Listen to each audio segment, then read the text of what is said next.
నమస్తే, నేను Roja. Welcome to special debate. Hormuz జలసంధి ప్రపంచంలో అత్యంత కీలకమైన ఎనర్జీ రూట్ ఇప్పుడు మళ్లీ యుద్ధ అంచులపై నిలిచింది.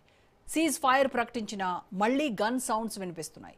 ఇరాన్ స్ట్రైట్ ఆఫ్ హార్మోజ్లో నౌకలపై దాడులు చేసింది.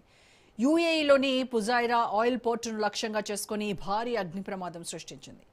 ఇది సాధారణ దాడి కాదు, ఇది స్పష్టమైన హెచ్చరిక. హార్మోజ్ మీద మా కంట్రోల్ వదులుకోము అన్నటువంటి ఇరాన్ సందేశంగా చూడాలి. ఇక ఇదే సమయంలో అమెరికా అధ్యక్షుడు డొనాల్డ్ ట్రంప్ ప్రాజెక్ట్ ఫ్రీడమ్ పేరుతో కొత్త మిషన్ ప్రకటించారు. లక్ష్యం ఒకటే, హార్మోజ్లో ఇరుక్కుపోయిన షిప్పింగ్ను విడుదల చేయడం. హార్మోజ్లో వివిధ దేశాలకు చెందిన షిప్లను ఇరాన్ బంధించింది. నౌకల్లోని సిబ్బందికి తిండి, నీరు లేక ప్రాణాలు కోల్పోయే అవకాశం ఉందని, మానవతా కోణంలో వారందరినీ విడిపిస్తామని ప్రకటించారు. కానీ ఇరాన్ మాత్రం ట్రంప్ ప్రకటించిన ప్రాజెక్ట్ ఫ్రీడమ్ ఒప్పుకోము అని స్పష్టం చేసింది. మొత్తానికి నౌకలు పెద్దగా కదలడం లేదు. ఇరాన్ మాత్రం మరింత అగ్రెసివ్గా మారింది. అమెరికా నేవీ ఇరాన్ బోట్లు ధ్వంసం చేశామని చెప్తోంది. కానీ ఇరాన్ మాత్రం అమెరికా చర్యలను, ప్రకటనలను పూర్తిగా ఖండిస్తోంది. ఇంకా షాకింగ్ ట్విస్ట్ ఏంటంటే, ఇరాన్ విడుదల చేసిన మ్యాప్ ప్రకారం హార్మోజ్ మాత్రమే కాదు, యూఏఈ తీర ప్రాంతాల వరకు కూడా తమ కంట్రోల్లోనే ఉందని ప్రకటించింది. ఇక ఇదంతా జరుగుతుండగానే ఇరాన్ యూఏఈపై జరిపినటువంటి దాడిలో 3 భారతీయులు గాయపడ్డారు. ఇండియా ఇప్పటివరకు తటస్థంగా ఉన్న భారతీయులపై దాడి జరిగితే స్పందన మారుతుందా? ఇది కేవలం రీజనల్ కాన్ఫ్లిక్ట్స్ కాదు, ఇది గ్లోబల్ ఎనర్జీ వార్గా మారే ప్రమాదం ఉంది. ప్రపంచంలో 20% ఆయిల్ సప్లై ఈ మార్గం మీదే ఆధారపడింది. ఒక చిన్న తప్పిదం గ్లోబల్ ఎకానమీని షేక్ చేయగలదు. అమెరికా వెనక్కి తగ్గుతుందా, లేదా పూర్తి స్థాయి యుద్ధానికి సిద్ధమవుతుందా? ఇరాన్ రెడ్ లైన్ దాటిందా, లేదా తన సార్వభౌమ హక్కును కాపాడుకుంటుందా? ఇండియా పాత్ర ఏంటి? మధ్యవర్తిగా నిలుస్తుందా, లేక స్ట్రాటజిక్గా ఒకవైపు మొగ్గుతుందా అనేది తెలియాలి.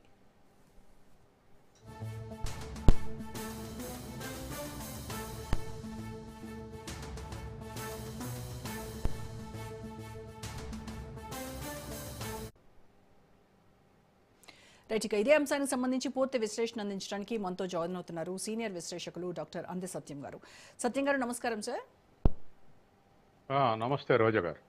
సత్యం గారు, ఈ ఆపరేషన్ ఎపిక్ ఫ్యూరీ నుంచి ప్రాజెక్ట్ ఫ్రీడమ్ వరకు అమెరికా మిషన్ రెజీమ్ చేంజ్ నుంచి నౌకల విడుదలకి దిగొచ్చింది. అంటే ఇదంతా చూస్తుంటే ట్రంప్ వెనకడుక్కు అంగీకారం తెలిపినట్టు అనుకోవాలా, లేదు అనంటే ఇది ఒక స్మార్ట్ రీఫ్రేమింగ్ స్ట్రాటజీగా చూడాలంటారా?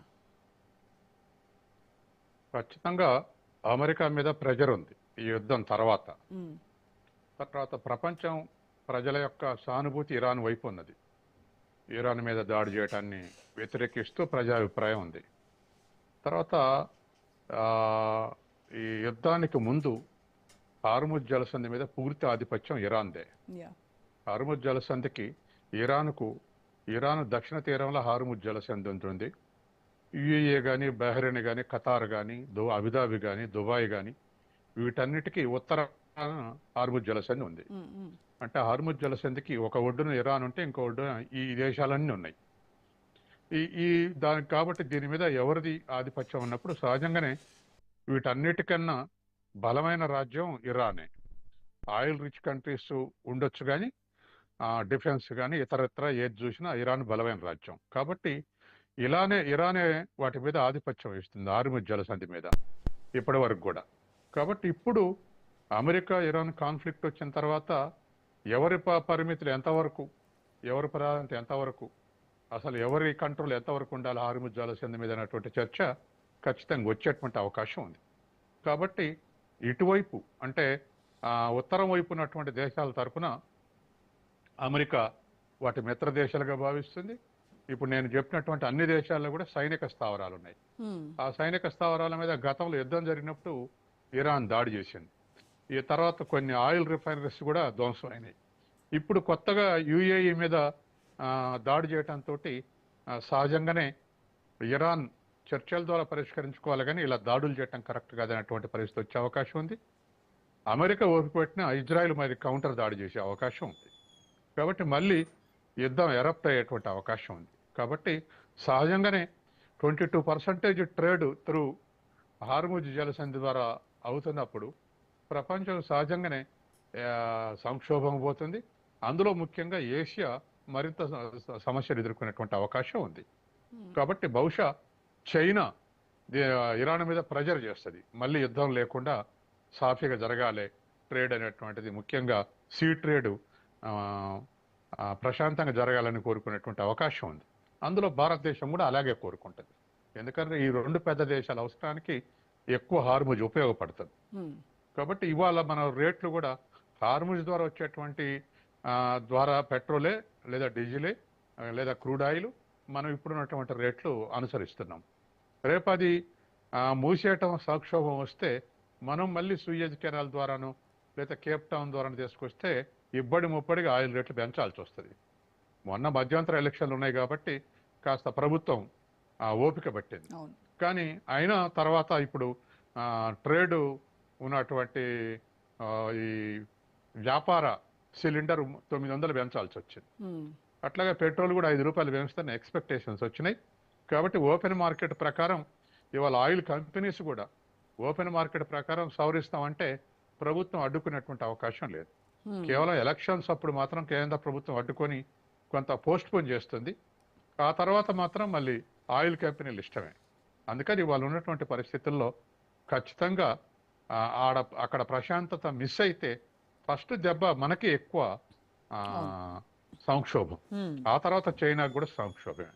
కాబట్టి చైనాకు బార్డర్ రష్యా ఉంది కాబట్టి కొంతమేరకు సేవ్ అవుతుంది రష్యా నుంచి.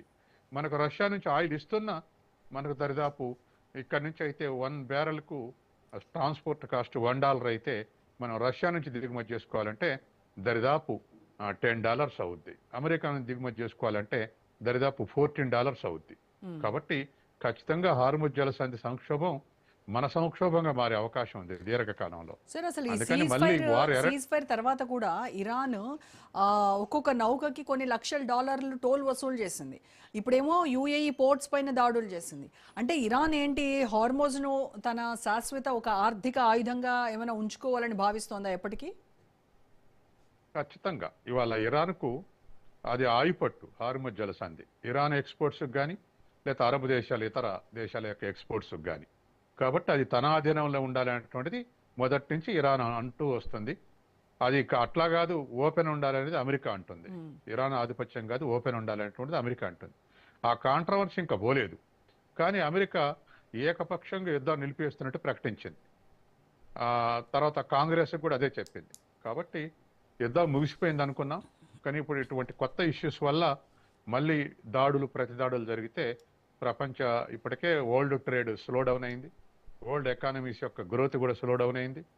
మన భారతదేశం గ్రోత్ రేట్ అయితే 7.4% నుంచి 6.5 తగ్గే అవకాశం ఉందని ఆ రేటింగ్ సంస్థలు ఇస్తున్నాయి. కాబట్టి సహజంగానే ఇది మొత్తం కూడా ఇండస్ట్రియల్ ఎకానమీ మీద మంచి దెబ్బగా మనం భావించాల్సి వస్తుంది మళ్ళీ సంక్షోభం తలెత్తితే. అంటే హార్మోజ్ పై అమెరికా ఈ ప్రాజెక్ట్ ఫ్రీడమ్ ఏదైతే ఉందో అది ఒక స్ట్రాటజిక్ ఫెయిల్యూర్గా చూడాలంటారు. ఎందుకంటే ప్రాజెక్ట్ ఫ్రీడమ్కి 15,000 సర్వీస్ మెంబర్లు, 100+ విమానాలు ఉన్నాయి. అయినప్పటికీ కూడా రోజుకి ఒక 4 నౌకలు మాత్రమే దాటుతున్నాయి. అవే యుద్ధానికి